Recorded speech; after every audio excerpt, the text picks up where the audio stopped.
शुरू करो, डालो बुनियाद, घर महल नजर आएगा। वंडर लाइए, वंडर अपनाइए, फर्क नजर आएगा। वंडर सीमेंट, फर्क नजर आएगा। नमस्कार, मैं हूं रविंद्र जैन और आप देखना शुरू कर चुके हैं सबकी खबर। लगभग 7 साल बाद ग्वालियर चंबल संभाग में एक बार फिर दलित और सवर्ण वर्ग की लड़ाई सड़क पर दिखाई दे रही है। कई ऐसे मुद्दे हैं जिसे लेकर अब ये दोनों वर्ग आमने सामने हैं और ये जो शुरुआत ग्वालियर से हुई है वो धीरे धीरे चलते चलते बागेश्वर, धाम और दिल्ली तक पहुंच गया। ये मामला क्यों उठ रहा है, मैं थोड़ी सी भूमिका बता दूं। आपने देखा कि ग्वालियर जो हाई कोर्ट है वहां बाबा साहब अम्बेडकर की एक प्रतिमा लगनी थी, लेकिन कुछ वकीलों ने उसका विरोध किया। जिन वकीलों ने विरोध किया वो धीरे धीरे केवल विरोध तक सीमित नहीं रहे। उन्होंने कहा कि अंबेडकर साहब ने तो संविधान ही नहीं लिखा है, और वे अंबेडकर के खिलाफ खुलकर सामने आ गए, जिनमें प्रमुख नेतृत्व कर रहे थे अनिल मिश्रा जी, जो एडवोकेट हैं। अब अनिल मिश्रा जी के जो क्रियाएं थी उसकी प्रतिक्रियाएं होने लगी और वहाँ दलित समाज के लोग भी आगे आ गए। उन्होंने भी तमाम सारे मुद्दों को उठाना शुरू कर दिया। भीम आर्मी ने तो बयान दे दिया, घोषणा कर दी कि 15 अक्टूबर को 1 लाख जूतों की माला अनिल मिश्रा जी को पहनाई जाएगी। प्रशासन टेंशन में आ गया, लेकिन मैं साधुवाद दूंगा ग्वालियर के प्रशासन को, वहाँ के एसपी को, कलेक्टर को, के दोनों वर्गों को बिठा के बात की और अप्रिय स्थितियों को टाला। लेकिन ग्वालियर में तो अप्रिय स्थिति टल गई। कुछ दिन बाद जब दीपावली आई तो भिंड में हमने देखा कि एक दलित वर्ग के व्यक्ति को अपर कास्ट के व्यक्ति ने पेशाब चटाने की कोशिश की, फिर विवाद बढ़ा। फिर भीम आर्मी के लोग वहाँ थाने में मुर्दाबाद के नारे लगाए, ब्राह्मण मुर्दाबाद के नारे लगे। फिर ब्राह्मणों ने गांव-गांव में पंचायतें की कि हम इस वर्ग से कोई संबंध नहीं रखेंगे। अब इन तमाम चीज़ों के बीच में एक नाम बड़ा उभर कर सामने आया है और वो है दामोदर यादव। दामोदर यादव जी के आपने बयान सुने होंगे। बागेश्वर महाराज नहीं बोलता हूं मैं, धीरेन्द्र नाम जानता हूं। धीरेन्द्र शास्त्री ने जो यात्रा की घोषणा की है वो यात्रा का उद्देश्य भी साथ में बताया, और यात्रा का उद्देश्य वो बता रहे हैं हिंदू राष्ट्र बनाना है। भारत का संविधान ये कहता है कि भारत एक धर्मनिरपेक्ष राज्य है। दरअसल ये जो राष्ट्रीय अध्यक्ष है दलित पिछड़ा समाज संगठन के, और पिछला चुनाव ये लड़े थे आजाद पार्टी से, आजाद समाज पार्टी से, भांडेर से। अब इनका ये कहना है कि बागेश्वर महाराज की जो यात्रा निकल रही है दिल्ली से मथुरा की ओर, ये असंवैधानिक है, ये संविधान के खिलाफ है। और इन्होंने राष्ट्रपति को एक पत्र लिखा है और इस पत्र में कहा है कि इस यात्रा को तत्काल रोका जाए। इनके बयान के बाद में बागेश्वर महाराज का बयान आया। बागेश्वर महाराज का कहना है कि मैं बहुत टेढ़ा हूं, मैं ठीक कर दूंगा। न्यूज चली, एक कोई बहुत बड़े महापुरुष हैं, उन्होंने कहा बागेश्वर बाबा की पदयात्रा नहीं करने देंगे, सुप्रीम कोर्ट जाएंगे। हाँ, कल के ही अब उनका नाम तो हम भूल गए। उन्होंने राष्ट्रपति जी को पत्र लिख के कहा है कि बाबा की पदयात्रा आएगी तो हम लोग रोकेंगे, वो सुप्रीम कोर्ट जाएंगे। अब हमारे पास उनका मोबाइल नंबर नहीं है, नहीं तो हम ठटरी तो पहले फोन से मारते। उन्हें ये पता ही नहीं है कि हम बहुत टेढ़े आदमी हैं। पहली बात तो तुम्हें छेड़। उसके बाद ये एफआईआर कराने के लिए दतिया पहुंच गए। दतिया में बाकायदा मैंने कल भी कहा था कि कोई उपद्रव नहीं किया, शांतिपूर्ण ढंग से प्रदर्शन किया और कहा कि बागेश्वर बाबा ने और उनके लोगों ने धमकियां दी हैं, उसके वीडियो हैं, प्रमाण हैं, आप एफआईआर करिए। थानेदार ने आवेदन लेके रख लिया, लेकिन आज 48 घंटे बाद भी एफआईआर की कोई खबर नहीं है। आज हमने दामोदर यादव जी को अपने स्टूडियो बुलाया है और आज हम उनसे पूछना चाहते हैं कि ऐसे समय में जब पूरे देश में हिंदू मुसलमान हो रहा हो, ऐसे समय में जब हमें एकता की बहुत ज़रूरत हो, देश अखंड रहना चाहिए, तब हम आपस में लड़ रहे हैं, हिंदू से लड़ रहा है, दलित सवर्णों से लड़ रहा है। इस सब चीज़ों का आखिर ये अंत कहाँ जाके होगा? और आपकी नाराज़गी हमारे कथावाचकों के प्रति क्यों है? हम देखते हैं दामोदर यादव जी जब शुरू होते हैं तो बागेश्वर से शुरू होकर वो प्रदीप मिश्रा से लेके और राम भद्राचार्य जी तक पहुंच जाते हैं, और उसके बाद जो वो कहते हैं कि ये अकल का अंधा है, ये फलाना है, तो आखिर इस तरह के शब्द का उपयोग ठीक है क्या? हम तमाम सारे सवाल पूछेंगे। मेरे स्टूडियो में इस समय भोपाल में दामोदर यादव जी मेरे बगल में बैठे हैं और मैं सीधा उनसे जोड़ता हूं, आखिर आपको तकलीफ क्या है? दामोदर जी, आपका स्वागत है। मैंने छोटी सी भूमिका बनाई है। मैं और आप दोनों ग्वालियर की मिट्टी में पैदा हुए हैं, वहाँ का ऋण हमारे दोनों के ऊपर है। आखिर हम ग्वालियर में किस तरह का माहौल बन गया है कि दलित और सवर्ण आमने सामने, भाई भाई आमने सामने खड़े हो गए हैं। 2018 में हमने 6 लोगों को खोया है, जिसमें 5 दलित और 2 सामान्य, 7 लोगों को खोया है। 7 लोगों की मौत के बाद भी हम लोग नहीं सुधर रहे हैं। आखिर कारण क्या है दामोदर जी?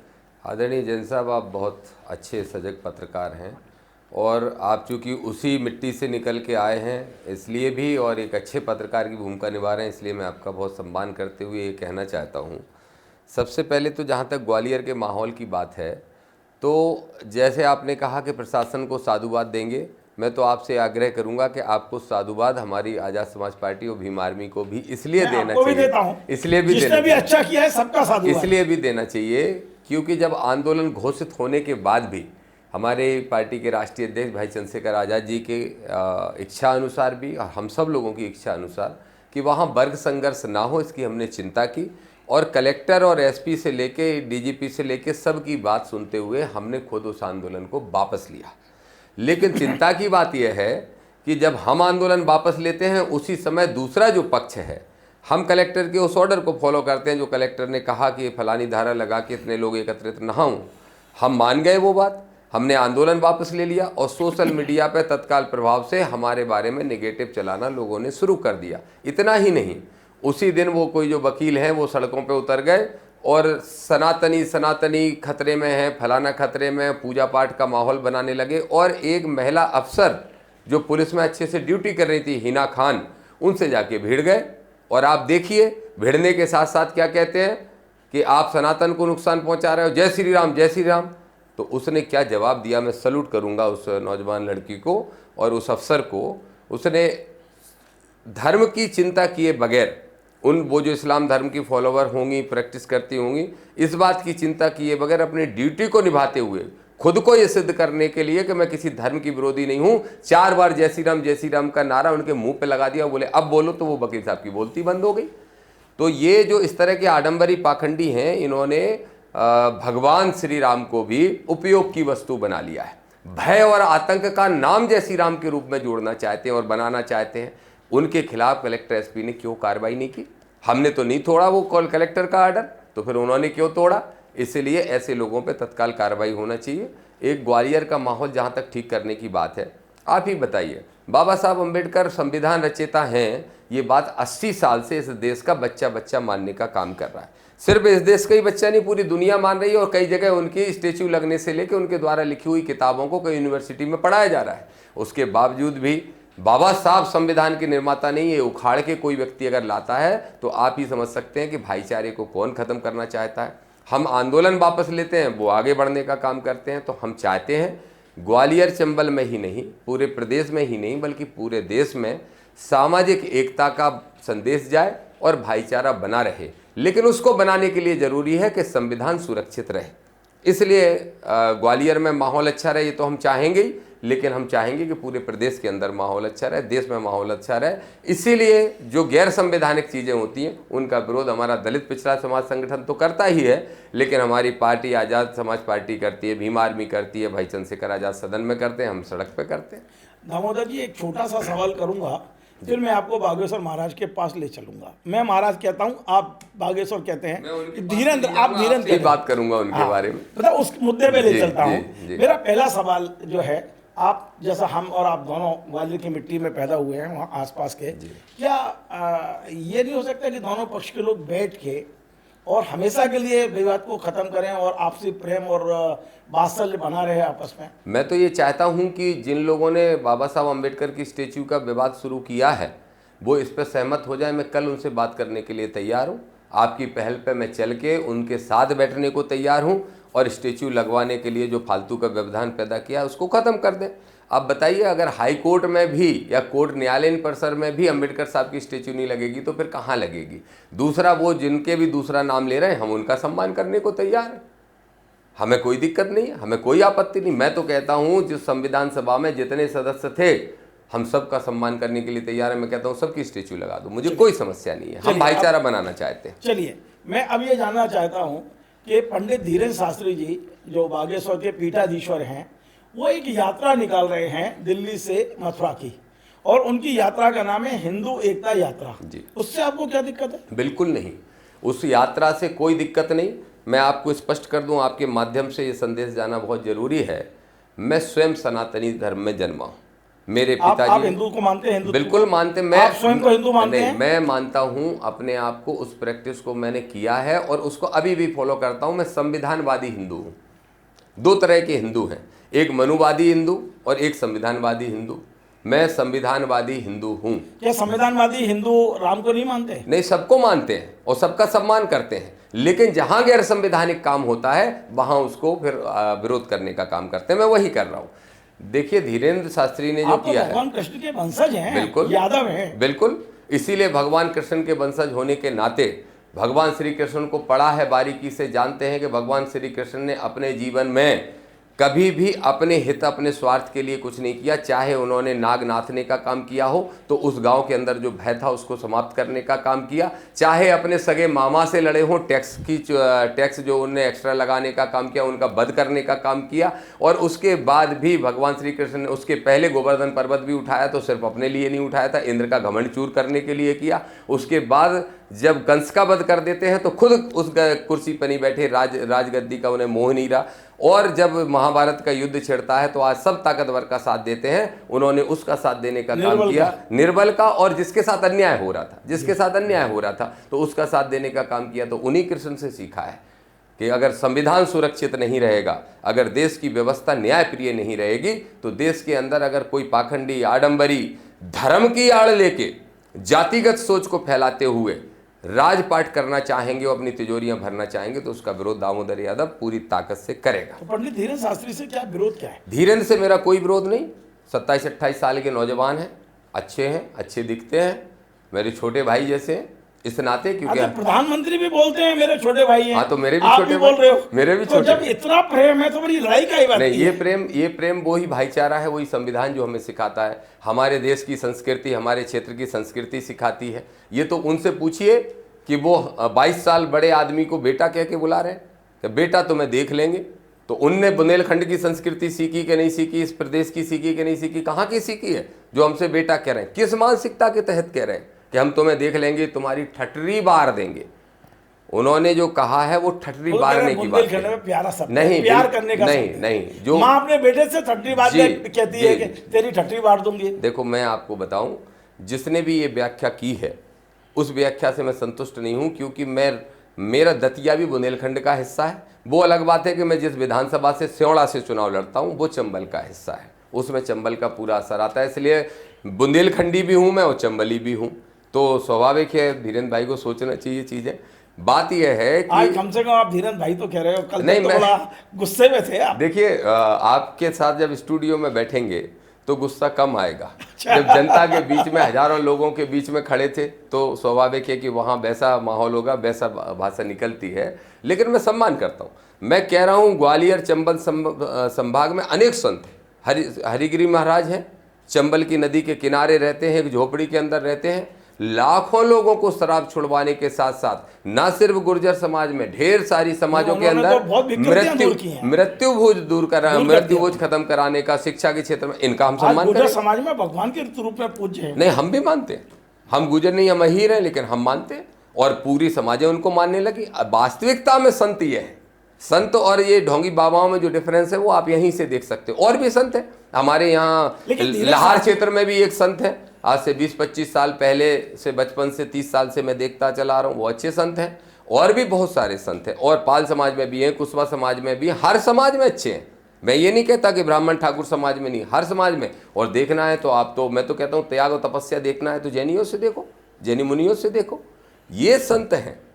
और ये फकीर जो होते हैं उनसे देखो। मैं पुनः आपको लेके आता हूँ कि ये जो विरोध आपने किया है यात्रा का, जी, क्या उससे आप पीछे हट गए कि आज भी आपका विरोध? नहीं, मेरा विरोध एक कदम और आगे बढ़ गया, एक कदम और आगे बढ़ गया। अभी हम जो आए हैं, कल हमने राष्ट्रपति साहब के साथ साथ, और ये सबसे पहले एक्सक्लूसिव आपको ही बता रहा हूँ, अभी ये जानकारी किसी को नहीं है, राष्ट्रपति साहब को आग्रह जो किया था और उस पर प्रॉपर रिप्लाई हमें नहीं लगा कि आ रहा है, तो हमने CJI, chief justice of India, उनको कल ही स्वतः संज्ञान लेने के लिए निवेदन किया कल ही उनको हमने अपना आग्रह पत्र सौंपा है। सबसे पहले हमने हाई कोर्ट में जब बात की, तो उनसे आग्रह क्यों कर रहे हो? आप चाहो तो वहाँ जी हाँ, पिटीशन दाखिल कर जी सकते हो। हाँ, जी हाँ, मैं वो भी कारण बताता हूँ। सबसे पहले हमने ग्वालियर और जबलपुर दोनों हाई कोर्ट में प्रयास किया। हमारे लीगल एडवाइजर्स जो हैं, वकील साहब जो हैं, उन सब ने ये कहा कि विषय चूँकि मध्य प्रदेश हाई कोर्ट से बाहर का है, मध्य प्रदेश से बाहर का है और अदर 3 स्टेट का है, इसलिए ये मामला सिर्फ सुप्रीम कोर्ट एंटरटेन कर सकता है।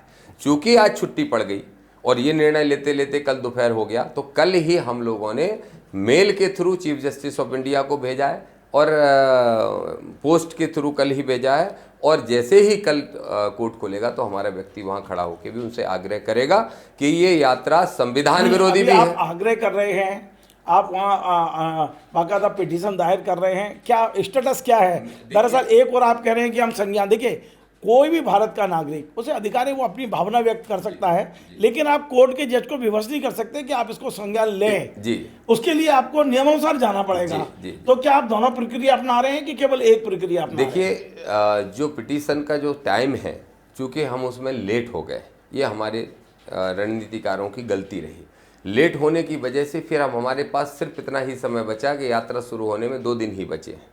तो हम ये चाहते हैं कि अगर चीफ जस्टिस ऑफ इंडिया स्वयं संज्ञान ले लेंगे तो फिर टाइम का कोई इशू नहीं रहेगा। चूँकि मामला बहुत गंभीर है, तो इसलिए हमारी उनसे अपेक्षा है कि वो हमें न्याय देंगे और स्वयं संज्ञान लेंगे। हमारे उस आग्रह पर पिटीशन भी हम दायर कर रहे हैं। बस हम ये चाहते हैं कि ये विषय मैं आज अपने दर्शकों को एक न्यूज़ दे दूं आपकी ओर से।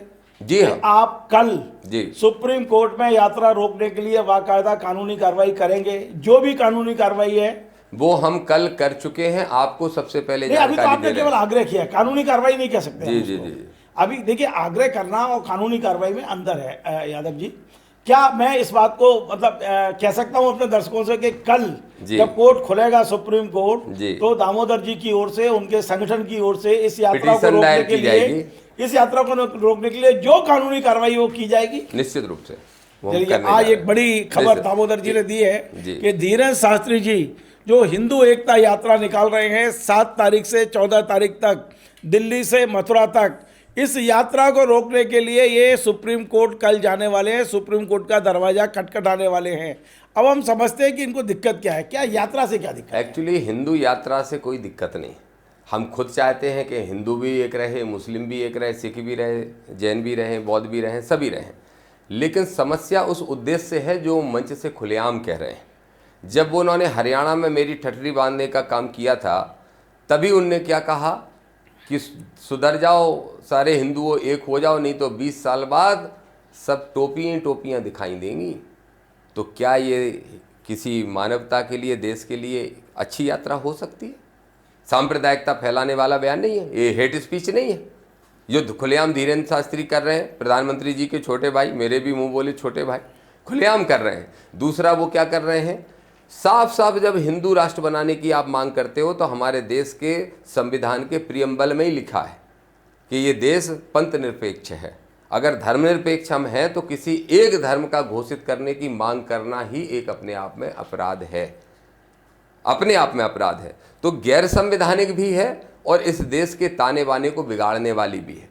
हम बिल्कुल भी किसी कीमत पे, सनातन धर्म तो क्या किसी भी धर्म के विरोधी नहीं है, बल्कि हर धर्म का सम्मान और संतों का सम्मान करते हैं। लेकिन ऐसे लोग जो किसी राजनीतिक दल का एजेंडा चलाते हुए और इस समाज को तोड़ने का काम करना चाहते हैं अपनी राजनीतिक ख्वाहिशों के चलते, हम उस एजेंडे को पूरा नहीं होने देंगे। इसलिए हम विरोध कर रहे हैं। और मैं स्पष्ट तौर पे आपके माध्यम से कहना चाहता हूं, मेरे बारे में दुष्प्रचार किया जा रहा है उनकी सोशल मीडिया टीम के द्वारा, उनके कुछ जो भी शिष्य लोग हैं, जो तथाकथित जो ऐसे लोग हैं जो पेड वर्कर हैं, ये दुष्प्रचार किया जा रहा है कि हिंदू विरोधी, सनातन विरोधी, हिंदू विरोधी, सनातन। मैं चुनौती से कह रहा हूँ कि धीरेन्द्र शास्त्री आओ, शास्त्रार्थ कर लो हमारे साथ। मुझसे ज़्यादा गीता, रामायण, महाभारत, कुरान, शिव पुराण के बारे में अगर आपको ज्ञान हो तो मैं वहीं आपके सामने शरणम गच्छामि हो जाऊंगा। कर लो, आ जाओ। और मानवता की जहां तक बात है, जो कि हर धर्म, मतलब कि धर्म का ज्ञान आपको ज्यादा है, बिल्कुल 100% ज्यादा है धीरेन्द्र शास्त्री जी से ज्यादा है। धीरेन्द्र को तो है ही नहीं, इसीलिए तो मैं शास्त्री नहीं कहता, आज सम्मान से कह रहा हूं आपके सामने, है ही नहीं, इसीलिए मैं धीरेन्द्र बोलता हूं क्योंकि वो है नहीं। आप देखिए, धीरेन्द्र शास्त्री को शास्त्र का ज्ञान नहीं, आपको शास्त्र ज्ञान क्या ज्ञान है? आपने कोई भगवा नहीं पहना, उन्हें भगवा पहना हुआ है। जी। लेकिन मैं सोशल मीडिया खोलता हूं तो सब लोग अब आपको गालियां दे रहे हैं। जी हाँ, बहुत ढेर सारे लोग। जी हाँ। अब आपने तो शायद ये भी कहा है कि आपको धमकियां भी मिल रही हैं, बिल्कुल। और देश विदेश से मिल रही हैं। बिल्कुल, मेरे फ़ोन पे उनके ही शिष्यों ने मेरा एक फ़ोन नंबर जारी कर दिया और ये कह दिया कि ये देखो मिस्टर फलाना फलाना को और ये आदमी को जरा फ़ोन लगा के बताओ ये महाराज के बारे में, ऐसा तो उकसाने वो का काम। आपने तो दिया था नंबर उनको। बिल्कुल ठीक है, आपने धीरेन्द्र शास्त्री ने कहा कि मेरे पास नंबर नहीं है, आपने कहा ले लो नंबर मेरा। ठीक है, लेकिन वही जो प्रचार किया गया है उसी क्लिप को काट के कम से कम 100 रीलें बना के और सब जगह पब्लिश करते हुए आग्रह किया गया कि इसको फ़ोन करके ज़रा समझाओ महाराज के बारे में। तो इस तरीके के कमेंट्स, इस तरीके के कॉल्स आए मेरे इसी फ़ोन पे। एक सिम वो डली हुई है और उसमें लगातार, मैं ज़्यादा नहीं कहता, लोग कम से कम 1000 की संख्या में व्हाट्सएप पे कॉल्स आ रहे हैं। अच्छा, जब कॉल अटेंड नहीं हो रहे हैं या जो अटेंड होता है तो उसमें कोई गालियाँ देते हैं। ऐसा भी नहीं है कि वो पूरे कॉल उन्हीं के हैं। 40% शायद बंद कर दी वो नहीं, सिम तो हमारी हमेशा से चालू है और उसी दिन से उसी मोड में है कि वो व्हाट्सएप कॉल के लिए ही है। और उस सिम पे 40% लोग, पहले 20% मेरे समर्थन में थे, अब 50-50% हो गए, शायद 60 हो जाएंगे कल तक, जो समर्थन में भी कॉल कर रहे हैं। लेकिन जो विरोध में कॉल कर रहे हैं वो सीधी मारने की धमकी, गाली गलौज करने का, और नहीं फ़ोन उठा रहे हैं तो व्हाट्सएप पे भी मैसेज करने का काम कर रहे हैं। और देश में से तो छोड़िए, विदेशों से कॉल आ रहे हैं जिनके हम कंट्री कोड ही नहीं जानते, वो कॉल करने का काम कर रहे हैं। इसलिए मैं आज एक और महत्वपूर्ण बात आपको बताना चाहता हूँ।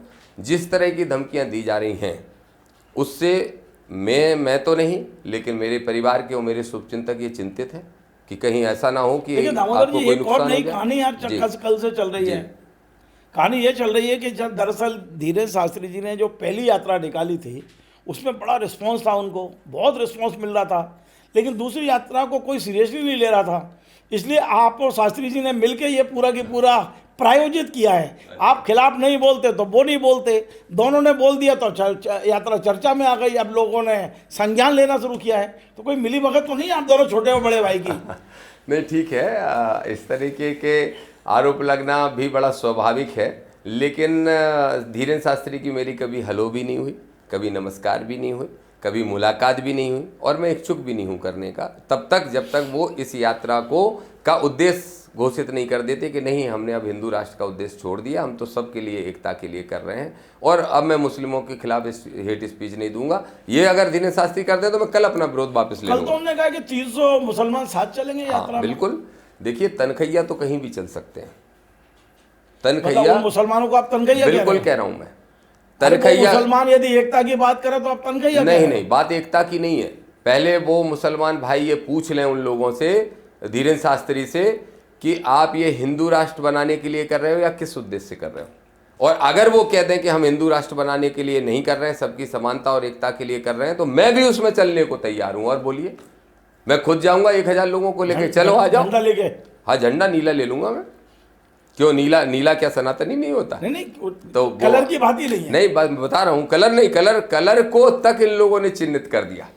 जब ये जय श्री राम के नारे को आतंकित बना सकते हैं, उसकी आइडेंटिटी ऐसी बना सकते हैं, वो राम जो मर्यादा पुरुषोत्तम राम। आज धीरेन्द्र शास्त्री जी ये कह दें कि ये यात्रा केवल हिंदू एकता की यात्रा है, इसका हिंदू राष्ट्र से कोई मतलब नहीं है, तो दामोदर यादव उसमें शामिल होंगे यात्रा में। राष्ट्रपति से कंप्लेंट वापस ले लूंगा, इलेक्शन अपने CGI से कंप्लेंट वापस ले लूंगा, जो FIR की है वो भी वापस ले लूंगा। अभी धीरेन्द्र शास्त्री इस बात का ऐलान कर दें कि ना तो हिंदू राष्ट्र बनाने की मांग को लेके ये यात्रा है, स्पष्ट कहें, गोल मोल नहीं।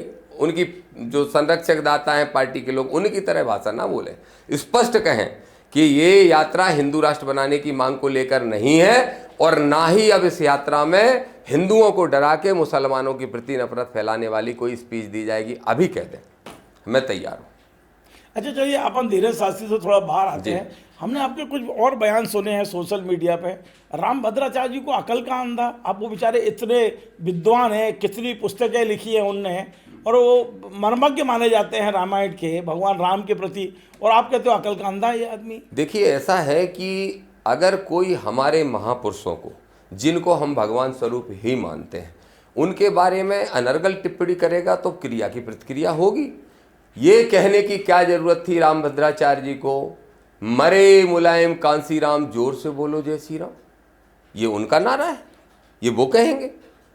एक मुलायम सिंह, एक कांसीराम, इस देश की 50% से ज़्यादा आबादी का नेतृत्व करने वाले लोग, जिन्होंने इस देश में 50 करोड़ लोग इनका सम्मान करते हैं, और वो कहते हैं कि अब तो जोर से बोलो मरे मुलायम कांसीराम, जोर से बोलो जय श्री राम, तो फिर उनका सम्मान बचेगा क्या? फिर उम्मीद करते हो कांसीराम और मुलायम सिंह के फॉलोवर उनका सम्मान करेंगे? नहीं करेंगे। कल वो इस बयान को वापस ले लें, हम खुद उनको प्रणाम करने चले जाएंगे। और ये जो भोपाल के पास सीहोर में एक बाबा है कथाकार प्रदीप मिश्रा जी, आप उनको भी नहीं छोड़ रहे? अंधविश्वास की पराकाष्ठा है। अगर कोई ये दावा करता है कि आप बेलपत्र चिपका दो, ऐसे जल चढ़ा दो, ऐसे कर दो, फिर 12 महीने में से एक भी दिन नहीं पढ़ो तुम्हारा बच्चा पास हो जाएगा, तो आप इस देश को कहाँ ले जाना चाहते हो? आप चाहते हो कि सारे लोग ओम नमः शिवाय करने लगे और किताबों की जगह जाके कॉपियों में ओम नमः शिवाय लिख के आ जाए? क्या कोई पास हो जाएगा? मैं आपको एक किस्सा सुना देता हूँ आधा मिनट में। नवोदय विद्यालय के लिए एग्ज़ाम दे रहा था, मैं बहुत छोटा था, तो मेरे साथ एक गए हमारे गांव के, तो बोले बेटा एक काम करना, तुम्हें कितना याद है कितना याद नहीं है, तुम तो प्रवेश नगर कीजिए सब काजा, हृदय राग कौशलपुर राजा, ये चौपाई बोल देना घुसते से ही कहाँ उस नगर में, तो तुम्हारा पेपर बहुत अच्छा जाएगा। एक दिन पहले उनने ऐसा बोल दिया था तो मैं रात भर नहीं पढ़ा। प्रवेश नगर जब भी नींद खोले मैं यही बोलूँ, प्रवेश नगर कीजिए सब काजा। अब जब मैं उस गांव में पहुंचा जहां पे एग्जाम होना था, तो मैं रास्ते भर बोलता गया प्रवेश नगर कीजिए सब काजा, हृदय राग कौशलपुर राजा। उनका बेटा भी था साथ में, वो पढ़ रहा था, वो चौपाइयाँ मेरी सुनी नहीं रहा था, उसने रात में भी तैयारी की। वो उनका बेटा तो पास हो गया और मैं फेल हो गया। अब जब मैंने कॉपी खोली तो हमें कुछ आया ही नहीं, तो हम वहाँ कह रहे प्रवेश नगर कीजिए सब काजा, तो आखिर में मैं वही लिखा आया उसमें, और अब एग्जाम का रिजल्ट निकला कि हम फेल हो गए। तो जब भी कोई राजनीति के अंदर धर्म को लाएगा, कोई भी शिक्षा के अंदर धर्म को लाएगा, कोई भी शिक्षा स्वास्थ्य के अंदर धर्म को लाएगा, तो निश्चित रूप से वो देश का नुकसान पहुंचा रहा है। ये जो प्रदीप मिश्रा हैं, ये इस तरीके का ज्ञान देना बंद कर दें। आप धर्म प्रचारक बनो ना, कौन मना कर रहा है? धर्म प्रचारकों का मैं हमेशा सम्मान करता हूं, लेकिन धर्म का प्रचार, ये जो सनातन की बात करते हैं, सनातन आदिकाल अनादिकाल से एक ही ज्ञान हमें देता है, मानवता का ज्ञान देता है, दया की भावना, करुणा की भावना, क्षमा की भावना और व्यापक हृदय। मैंने तो ये अर्थ समझा है जिस सनातन का। मेरे दो छोटे छोटे सवाल और रह गए आखिरी। जी। पहला आपने कहा था कि राजनीतिक एजेंडा चलाते हैं ये बाबा लोग, जी। तो ये राजनीतिक एजेंडा किसका चला रहे हैं? कांग्रेस का या किसी और पार्टी का, बीजेपी का, किसका चला रहे हैं? देखिए, अभी तो जिन श्रीमान की बात हो रही है यात्रा से संबंधित, वो तो उत्तर प्रदेश में योगी जी मुख्यमंत्री बन गए, तो बहुत सारे लोग ऐसे ख्वाब भी पाल लेते होंगे, ऐसी मेरी मतलब आप इनडायरेक्टली कह रहे हो कि धीरेन्द्र शास्त्री मध्य प्रदेश के मुख्यमंत्री बनने के सपने देख रहे हैं? बिल्कुल देख रहे होंगे, क्योंकि हो रहे होंगे या आपके पास नहीं, प्रमाण नहीं है इसका, कोई प्रमाण आप अंदाज लगा, ये प्रमाण वैसे ही नहीं, क्रियाकलाप से पता चलता है। मोहन यादव नाराज हो जाएंगे? कौन? मोहन यादव उनसे नाराज हो जाएंगे? वो क्या करेंगे बेचारे? जिसकी कुर्सी जाएगी वो तो बेचारा नाराज होगा। तो वो बेचारे करेंगे क्या नाराज होके? 27% आरक्षण डंकी की चोट पे दूंगा, 1 लाख भगवाधारियों ने गाली दी, क्या कर लिया मोहन यादव ने? कोई गालियां देके देखे योगी आदित्यनाथ को? जितनी गालियां मोहन यादव को पड़ी हैं, अगर योगी आदित्यनाथ को पड़ी होती तो 18-50 तो जेल में होते, 2-4 के कौ इनकाउंटर भी हो गए होते। तो बदले की भावना से काम नहीं करते, सरल और सहज। अच्छी बात है, ये कृष्ण वंशज है, ये उनकी पहचान है। विरोध की भावना से काम अच्छी बात है। मोहन यादव जी के लिए मैं इसके लिए धन्यवाद दूंगा कि बदले की भावना से नहीं करते, व्यापक हृदय से करते, इसके लिए उनको धन्यवाद है। लेकिन वो बिगाड़ कुछ नहीं सकते, आवाम बाबाओं का कुछ नहीं बिगाड़ सकते। अगर कोई बाबा इस तरह का, दिल्ली से संचालित है, बाबा बहुत जगह से संचालित है, जहां जहां मुख्यालय हैं सब जगह से संचालित है, और उनको हमारी तरफ से शुभकामनाएं। बस वो गैर संवैधानिक चीजें करना बंद कर दें, हमें कोई दिक्कत नहीं। समाज के अंदर जहर फैलाना बंद कर दें, गंदी बातें करना बंद कर दें, जैसे ये जो धर्म के बीच में जो द्वेष फैला रहे हैं वो बंद कर दें, हमें कोई दिक्कत नहीं। हमारे बुंदेलखंड की हमें क्या समस्या है? दामोदर जी, आखिरी सवाल जी इस इंटरव्यू का, और ये इंटरव्यू आखिरी नहीं है जी, सवाल आखिरी है, इंटरव्यू फिर करेंगे, अपन फिर बैठेंगे जी, और कई सारे सवालों पे फिर बात करेंगे जी। मैं ये कह रहा हूँ कि हमने 40 साल मुझे भी पत्रकारिता में हो गए, ये सनातन शब्द अभी राम मंदिर के बाद आया है जी जी जी। ये सनातन शब्द क्या है, इसका अर्थ क्या है? और मतलब मैं समझने की कोशिश कर रहा हूँ कि पहले बात करते थे हिंदुत्व की, ये हिंदुत्व अचानक क्यों छोड़ दिया और सनातन क्यों आ गया? देखिए साहब, ऐसा है जैन साहब कि कभी वैदिक बोलते हैं इस धर्म को, कभी हिंदू बोलते हैं इस धर्म को। सनातन का अर्थ जो मुझे पता है कि जो चीज का ना शुरुआत हुई ना अंत होगा, जी हाँ, जो सनातन चलने वाली चीजें हैं, जी जी, सनातन का मतलब ये होता है, ये धर्म से कहाँ जुड़ गया सनातन? बिल्कुल नहीं जुड़ना चाहिए, लेकिन अगर आप अपना नाम नकली रखेंगे और कोई आपके ऊपर सवाल खड़ा कर देगा तो फिर आप उसका दूसरा सब्स्टिट्यूट ढूंढने लगते हैं। असल में यही हुआ। हिंदू नाम ही गलत था। एक साल से 1.5 साल से, बल्कि 2-3 साल से ये हम जैसे अम्बेडकरवादी लोगों ने इस बात पर सवाल खड़ा करना शुरू किए, और मेरे जैसे अम्बेडकरवादी और साथ में इस प्रैक्टिस को, इस हिंदू धर्म को प्रैक्टिस को करने वाले लोगों ने ये सवाल पूछा कि मैंने पूरी रामायण पढ़ी, गीता पढ़ी, उपनिषद पढ़े, हिंदू तो कहीं सुनने में नहीं आता, लिखने में नहीं आता, तो ये नाम रखा किसने? कौन था वो भैया नामकरण करने वाला व्यक्ति? तो जब ये सवाल पूछना चालू हुआ तो जो भी हिंदू धर्म के ठेकेदार थे वो धीरे से सनातन पे शिफ्ट हो गए। अब अगर ये सवाल आपने शुरू करा दिया तो हम ये भी पूछने लगेंगे तो फिर कहीं और शिफ्ट हो जाएंगे। नहीं, मैं जितना जानता हूं, और आप रिसर्च कर लीजिए, सनातन का अर्थ ये जिसकी ना शुरुआत हुई ना अंत होगा, ना अंत हुआ। सनातन का मतलब सदैव रहने वाली चीज। जी जी जी। तो सदैव रहने वाली चीज मतलब अचानक सनातन हो गया, और सनातन को हमने रंग भी दे दिया भगवान। देखिए ऐसा है कि फिर मैं वही कहूँगा जो लोगों को बुरा लगता है, लेकिन सच्चाई है। लोग धर्म का इस्तेमाल अपने निजी हित के लिए और दूसरे बड़े राजनीतिक दलों को फ़ायदा पहुंचाने के लिए और सत्ता में काबिज रहने के लिए अगर करना चाहेंगे तो इसी तरीके से करेंगे। लेकिन आप देखिएगा जैन साहब, बहुत तेज़ी से बदल रहा है समय।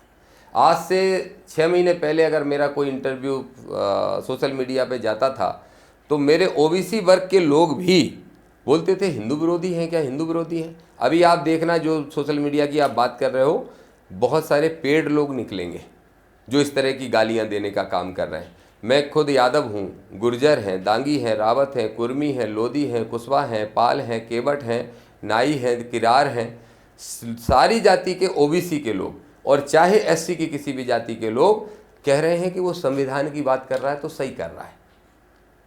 और कुछ लोग जानबूझ के नहीं वो तो हिंदू विरोधी है, नहीं सनातन। जरा उनकी सरनेम भी देख लीजिएगा। आपने तो आज कह दिया जी, कह दिया संविधान के अनुसार चले तो मैं बाबा की यात्रा में शामिल होने तैयार हूं। जैन साहब मैं ये कह रहा हूं, पर ये मीडिया दिखा कहाँ रही है? आप दिखाइए। मैं दिखाऊंगा। हाँ आप दिखाइए। मैं तो आपके इस इंटरव्यू का एक शब्द भी जी नहीं कटेगा, ये वायदा कर रहा हूं। बहुत बहुत धन्यवाद। इसीलिए तो मैं अच्छे पत्रकार के रूप में हमेशा आपकी गिनती करता हूं और इसके लिए आपको धन्यवाद। अंतिम सवाल आपसे जी, करके, क्योंकि जी। आप वो अंतिम पहले भी कर लिया था, एक और लेकिन कर लीजिए। जो माहौल है इस समय जी। और जिस तरह के सोशल मीडिया पे आपके खिलाफ मैं टिप्पणियां पढ़ रहा हूं, जी। कभी कभी चिंता होती है। जी जी। तो आपने अपनी सुरक्षा का प्रबंध किया है या सुरक्षा को लेकर प्रशासन ने आपसे कोई बात की? क्योंकि निश्चित तौर पे जो बोलता है उसकी घेराबंदी भी कई तरह से होती है। जी। फर्जी केस लादे जाते हैं जी। आपको सामाजिक बदनामी का वो किया जाता है। जी, जी। क्योंकि हम तो 40-45 साल से इन सब चीजों को रोज झेलते जी, हैं। जी, जी। तो मैं सब ये अंतिम सवाल आपके, मेरे लिए नहीं, जी। आपके उन तमाम लोगों के लिए जो आपके पीछे खड़े हैं हाँ, कि दामोदर ने अपनी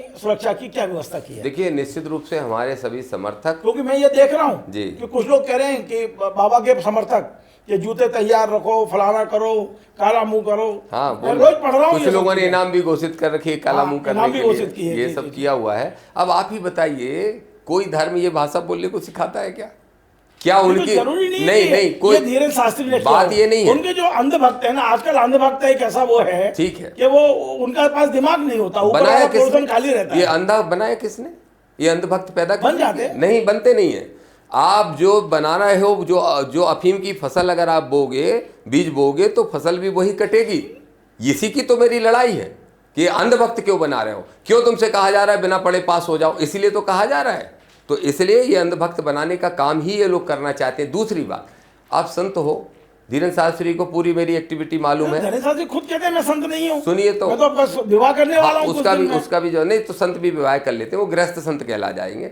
लेकिन एक बात बताइए कि आप बताइए, धीरेन्द्र शास्त्री को सब मालूम है, क्या उनको मालूम नहीं मेरे बारे में ये सब बोला जा रहा है? उन्हें अपील की क्या कि ये गलत है, गलत है, ये बंद करना चाहिए? अब हम अपने चैनल के जरिए पंडित धीरेन्द्र शास्त्री जी को कहेंगे कि कुछ भी बात हो, सारा संवाद से होना चाहिए, किसी प्रकार कानून हाथ में कोई नहीं लेना चाहिए। हम खुद अपील करते हैं धीरेन्द्र शास्त्री जी खुद सामने आए और इस बात को एश्योर करें कि उनके भक्त हों, अंधभक्त हों या कोई षड्यंत्रकारी हों, कोई ऐसी बात नहीं होना चाहिए जो कानून हाथ में लिया जाए।